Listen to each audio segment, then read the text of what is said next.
Vida e Saúde começando mais uma vez junto com você. É hora de pensar em como é que você pode levar a sua vida de maneira mais saudável, fazendo escolhas aí no seu dia a dia que podem levar saúde, abandonando algumas coisas que estão roubando a sua saúde. Já parou para pensar nisso? Bom, e hoje eu trouxe aqui um pensamento daqueles para a gente levar junto com a gente, especialmente quando a coisa está difícil.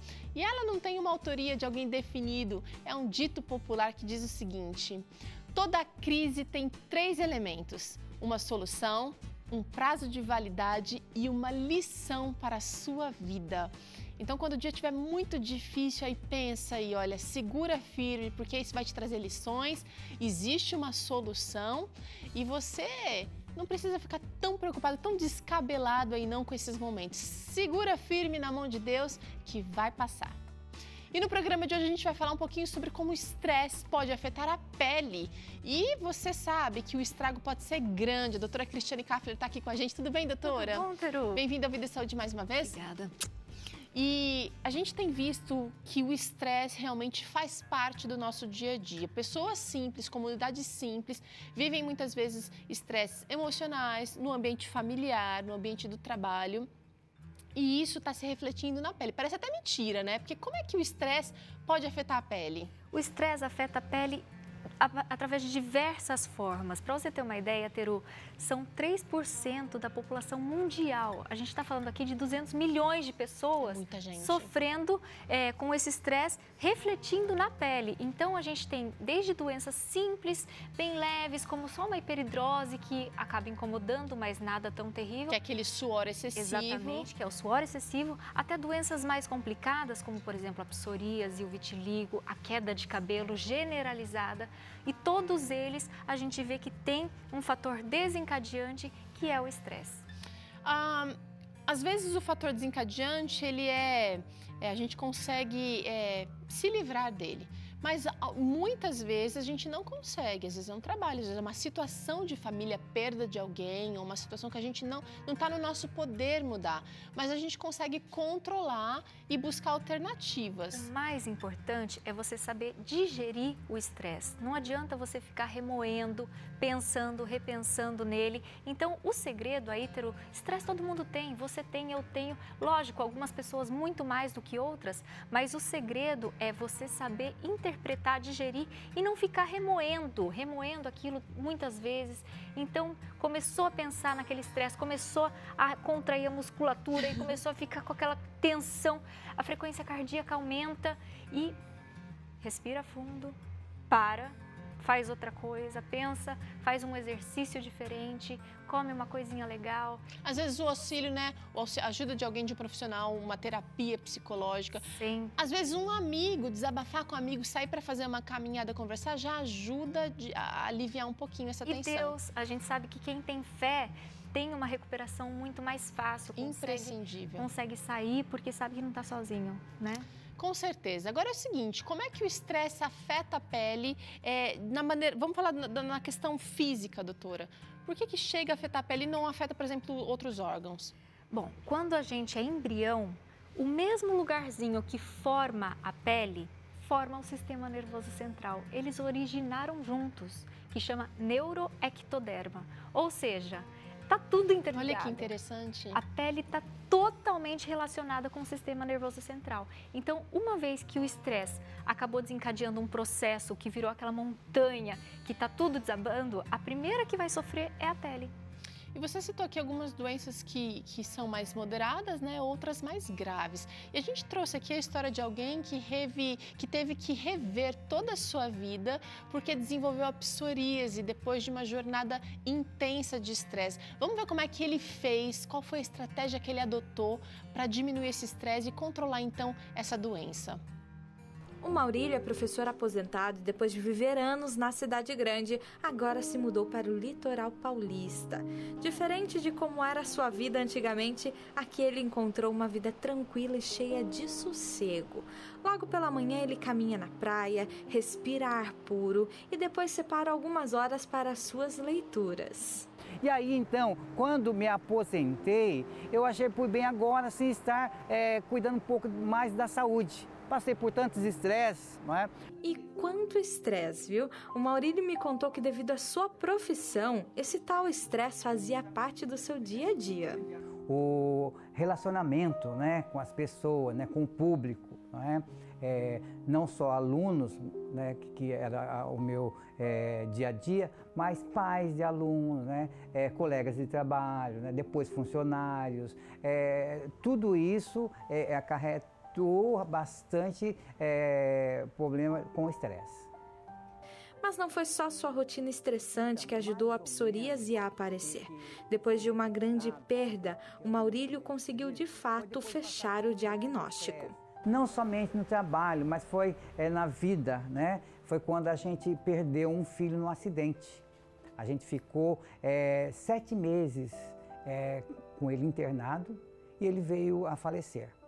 Depois disso, a gente, eu percebi assim, que estava muito, como assim, essa alergia, que para mim era uma alergia, né? Estava muito assim, aparecendo forte.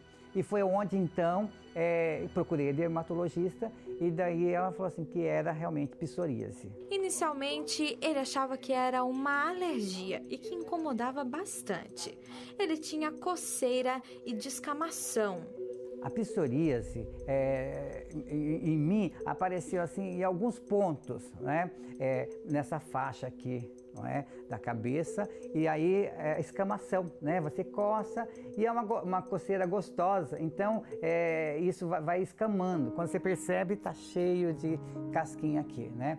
Isso irritava muito a minha esposa e ela falava assim, o que está acontecendo, né? Então esse foi um dos primeiros sinais, né? E depois aquelas alergias assim, em alguns pontos assim. Eu nunca tive assim, um foco assim, muito intenso num local só, sabe? Ultimamente eu tenho assim nas costas, né? Nas costas, pontos assim nas costas. Se eu deixar largar, não fizer nenhum cuidado, ele vai aumentando, tende a aumentar. Depois de apostar em diversos tratamentos que não deram muito certo, o Maurílio encontrou uma pomada. Essa sim tem o ajudado muito. Mas além desse medicamento, ele percebeu que precisava buscar uma vida mais saudável. Ele primeiramente se mudou para o litoral e tem buscado atividades que o ajudam a relaxar. Você vê assim, eu tenho umas plantinhas aqui, eu fico mexendo assim nelas, assim, e isso me ajuda bastante, sabe? Colocar aguinha, tirar, limpar, isso ajuda. Então, uma das coisas que eu achei importante é eu trazer minhas plantinhas que eu tinha lá e que eu gosto de cuidar, né? É um ponto. Alimentação também, sabe? A gente aqui procura ter uma alimentação mais saudável, por conta de ser só eu e minha esposa, né? Então, a gente procura ter sempre fruta, né? Verdura, legumes, não é? E isso tem ajudado bastante também. Eu percebo sim, não é? Uma das coisas boas. E outra coisa também que eu não conseguia lá em cima, embora sendo professor, é ler, né? Leitura, né? Eu tenho assim, lido bastante, né? Pego o livrinho, cada vez eu vou para a praia, levo um livrinho, né? E caminho assim, como eu estava mostrando de manhã, caminhando assim pela e vou lendo, né? Às vezes paro num banco, olhando pro mar, assim, e lendo. Então, uma das coisas bacanas que eu senti aqui, já li acho que 6 livros. Nós estamos aqui há uns 6 meses, né? Já li uns 6 livros, tá? Olha aí que mudança interessante, né? Que bom que ele conseguiu fazer, sim. Agora, doutora, às vezes a gente precisa buscar essa qualidade mesmo estando ativo no trabalho, não é esperar chegar na aposentadoria e é um desafio. Nós mulheres que somos mães, avós, tias, cuidadoras, às vezes dá conta de 2 ou 3 jornadas de trabalho, porque trabalha em 2 empregos, mais em casa, mais ajuda na igreja. Isso tudo consome um pouquinho da gente. Um pouquinho seria moderno, consome muitas vezes demais. E você se vê numa situação aparentemente sem saída. É um pouquinho aqui, um pouquinho ali, um pouquinho aqui. vai acumulando. Doutora, a gente preparou aqui um display bem bacana mostrando alguns problemas de pele que vão surgindo por conta do estresse. A gente vai enchendo aqui porque a nossa vida é dinâmica, como a gente falou, né? Então, às vezes vem uma gravidez inesperada, às vezes um problema com o filho. O Maurílio citou aí um problema também com uma perda muito significativa. Que todos nós vamos passar, né?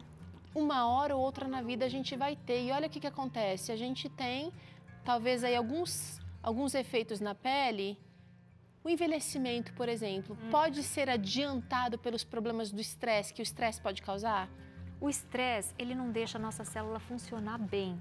Então, a nossa célula, ao invés de ficar uma célula túrgida, hidratada, ela vai se desfazendo. A própria proliferação celular fica prejudicada e, além de tudo isso, no estresse a gente faz muitas caretas, a gente fica tenso e essa musculatura vai criando rugas na pele. Então, essa cara de bravo, do estressado, do ansioso, ela vai formando essas linhas de expressão também e isso vai envelhecendo a pele. Então, é um conjunto de fatores que vai causando o envelhecimento cutâneo, geralmente que fica bem prejudicado e exacerbado com o estresse. Olha, minha bolinha aqui acabou não subindo, mas da acne, por exemplo, que é um outro problema que pode ser agravado pelo estresse, como é que isso se dá, doutora? Porque o envelhecimento deu até para compreender, né? Que a gente vai ficando tenso, ao invés de rir mais, formar outros tipos ou exercitar outra musculatura, a gente vai realmente fechando mais o semblante, não só do rosto, mas o corpo também tende a ficar mais encurvado. Tenso, né? A gente contrai a musculatura cervical posterior, então a pessoa fica tensa. Às vezes, ao dormir, aperta a arcada dentária, né? E faz aquele bruxismo ou aquele apertamento mesmo. Então, isso tudo vai prejudicando. No caso da acne, doutora, eu vou continuar preenchendo aqui, tá? Pode falar. No caso da acne... Porque o estresse da nossa vida, ele vai muitas vezes acumulando. Então, a gente não geriu uma coisa e já está recebendo outra demanda ali. No caso da acne, o que ocorre? A gente acaba produzindo hormônios e esses hormônios, eles vão estimulando glândulas sebáceas, que produzem mais secreção sebácea, o sebo mesmo, e essas glândulas, elas são tão hiperestimuladas que elas acabam entupindo o folículo de pelo e ali gera a espinha, a acne. Então, a gente vê muito nos adolescentes que já tem naturalmente esse pico, mas o adolescente está sob estresse também constante. E também a gente vê isso na idade adulta, principalmente em mulheres, que é muito frequente aquele período perimenstrual, que a gente tem as alterações já hormonais. Já tem hormônio. O estresse já fica exacerbado porque a gente às vezes está insuportável e acaba estimulando ainda mais essas glândulas. A gente tem uma outra doença, psoríase, que o Maurílio comentou ali, contou, inclusive abriu o testemunho dele, né? Que também é uma doença que tem a sua origem, talvez o seu gatilho seja o estresse mesmo, né? Tem um momento, uma coisa mais pontual, mas o estresse gerado por qualquer situação. Isso é sempre. Todos os meus pacientes com psoríase referem que em algum momento tiveram um momento de estresse e a psoríase, inviavelmente, ela causa isso. Por quê? Porque ela altera linfócitos. Na verdade, a psoríase ela é multifatorial, mas o gatilho, a gota d'água, é o estresse. Então, o que acontece? Nossas células de defesa, que são os linfócitos, nossos soldadinhos que atacam vírus, bactérias, ao invés de atacarem vírus ou bactérias, eles acabam atacando células da pele. E daí a gente tem essas lesões que o Maurílio descreveu muito bem. São placas vermelhas que coçam, que descamam. E ele teve pontuais, mas eu tenho pacientes que chegam naquilo que a gente chama de eritrodermia. A pele inteira sai. E os pacientes precisam de hospitalização, de tratamento intensivo muitas vezes, porque é um quadro gravíssimo. E o que desencadeou? O estresse. Doutora, uma outra doença também relacionada e também muito estigmatizada é o vitiligo, que talvez piore ainda o quadro de estresse. Por isso, gente, a importância da gente controlar e tentar buscar maneiras de aliviar esse estresse com o mais natural possível na nossa vida. Fala um pouquinho pra gente sobre o vitiligo, doutora. Bom, o vitiligo é uma doença que afeta, em média, 1% da população e ele é caracterizado por manchas brancas no corpo. Por quê? Esses mesmos linfócitos, que são os soldadinhos de defesa, atacam os melanócitos, que são as nossas células que dão a cor. Então a pessoa desenvolve manchas brancas e geralmente essas manchas surgem com um estresse inesperado ou elas pioram e elas aumentam sob aquele período de pior estresse. E geralmente o perfil desses pacientes é aquele perfil ansioso. Quem que é o ansioso? É o que infarta, é o que tem o derrame, é o que tem o vitiligo, a psoríase. Então, por isso, a necessidade tão grande de você mudar o estilo de vida. Trabalhar e isso. muitas vezes, porque a pessoa tem a mancha ali na pele, ela fica mais estressada ainda, porque ela fica com vergonha, as pessoas não querem encostar, não querem chegar perto, porque ficam com medo de ser contagioso por ignorância, né? Então, vai virando uma bola de neve na cabeça dessa pessoa. E a terapia psicológica, em associação com os nossos tratamentos, ela é muito importante. Não adianta só a gente tratar a consequência, tem que tratar a causa.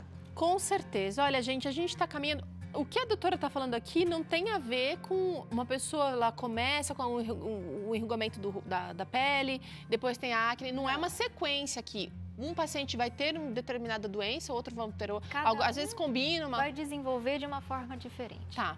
Doutora, vamos falar um pouquinho da urticária. O que seria urticária causada pelo estresse? A urticária é caracterizada por placas vermelhas que vão surgindo no corpo. E a principal característica é que elas coçam muito. Essas placas dão uma coceira e a pessoa parece que está com pulga e não consegue... Parece que está com alergia. Coça demais, demais o tempo todo. É insuportável. Eu já tive pacientes que eu só consegui controlar a urticária e acabar com ela depois que eu entrei com medicação ansiolítica. Porque a pessoa tinha tanta ansiedade, tanto estresse, que aquilo ficava gerando cada vez mais. A gente sabe que 50% das urticárias, elas não têm uma etiologia esclarecida, mas a gente sabe que essa etiologia não esclarecida está relacionada com o estresse. Com certeza. E a gente parte para um outro assunto também que vai mexer com a autoestima, que vai trazer talvez desconforto, né? A queda de cabelo, doutora. Às vezes pontual, tirando aquelas manchas, né? Formando aquelas manchas. A gente já falou sobre isso, né? Sim. Ou às vezes a queda do cabelo todo. Esse é um assunto que eu gosto muito e predomina no meu consultório, queda de cabelo. Alguns pacientes sob estresse, eles podem até se alimentar bem, mas eles não absorvem direito os nutrientes e eles apresentam aquilo que a gente chama de eflúvio telógeno. O cabelo vai despencando, então a pessoa passa a mão, vê aquele monte de fio, na hora de tomar banho vê aquele bolo no ralo. E esse eflúvio, ele vai caindo de uma forma mais discreta, porém a pessoa está vendo ali o cabelo despencando e ela percebe a diminuição no volume. Sim. Já a alopécia areata é um tipo de alopécia em que o cabelo vai saindo por áreas e ele gera buracos mesmo no couro cabeludo. Então a gente vai tendo essa progressão e se o estresse não é controlado, ela pode evoluir para universal, que é muito mais difícil de tratar, ou seja, caem todos os fios, caem cílios, caem sobrancelhas, todos os pelos do corpo. Olha só que interessante, né, gente? E a vida que segue, às vezes a gente não administra uma coisa, precisa suportar outra. E a vida prega surpresas na gente, Claro. que a gente não consegue prever, não consegue realmente se livrar. Como a perda de um parente, a doença de alguém. Hiperidrose, doutora. Você falou no começo da conversa sobre a hiperidrose, que talvez seja para algumas pessoas, isso aí é uma coisa boba, uma coisa que não tem tanto significado. Para quem está passando pelo problema, é importante. Isso pode ser terrível. Eu tenho uma paciente que eu atendi recentemente que ela não conseguia segurar a caneta na hora de fazer um vestibular, porque ela suava tanto nas mãos que onde ela encostava, aquilo ficava uma poça. Literalmente uma poça. Então a hiperidrose, ela não precisa ocorrer só nas axilas, ela pode ocorrer nas mãos, ela pode ocorrer em couro cabeludo, é muito frequente na mulher pós-menopausa, ela pode ocorrer nos pés, a pessoa não consegue nem andar direito porque a sandália escorrega. Então ela traz um prejuízo muito grande na qualidade de vida. E ela tem tratamento. Muita gente acha que eu sou assim e não tenho o que fazer. Não, a gente tem muitas coisas para fazer, inclusive a aplicação da toxina botulínica, o Botox. Olha só, para ajudar a relaxar um pouquinho. Que eu escolhi para essa garota e ela hoje normal, ela tá com a mão sequinha, isso pode durar 1 ano, então trouxe qualidade de vida para ela. Queria que a senhora falasse um pouquinho pra gente, doutora, sobre os tratamentos, às vezes multidisciplinares, né? Porque você vai tratar com um remédio dermatológico resolvendo o problema ou até um sintoma, mas também às vezes uma terapia em conjunto traz resultados excelentes. Sempre eu indico uma psicóloga para acompanhar junto o paciente e algumas vezes eu acabo indicando para o psiquiatra também. Existem algumas patologias patologias que são psicodermatoses, como por exemplo a tricotilomania. A pessoa tem o hábito de arrancar os cabelos. Certo. Ou até um delírio parasitário. O que é isso? A pessoa imagina que tem bichinhos no corpo e ela começa a se ferir para tentar tirar esses bichinhos e ela se mutila. E então tem algumas doenças que realmente precisam de um acompanhamento com o psiquiatra também, junto com o dermatológico e o psicólogo sempre. Tá. Olha, a gente não pode ignorar o nosso corpo dando sinais através da pele, que é o maior órgão do nosso corpo. Sim. Se ele está dando sinais, para de ignorar, tá na hora de repente mudar, fazer uma mudança drástica na sua vida, na sua agenda, para tentar arranjar mecanismos de alívio desse estresse. Doutora, muito obrigada, viu? Prazer. A gente faz uma pausa agora e quem sabe você não está precisando fazer atividade física intensa e a gente vai trazer aqui essa oportunidade para você fazer em tempo real com o preparador físico Rubens Faustino, logo depois do intervalo. E ainda hoje no programa tem esse arroz festivo para você fazer junto com a gente. Eu volto já já.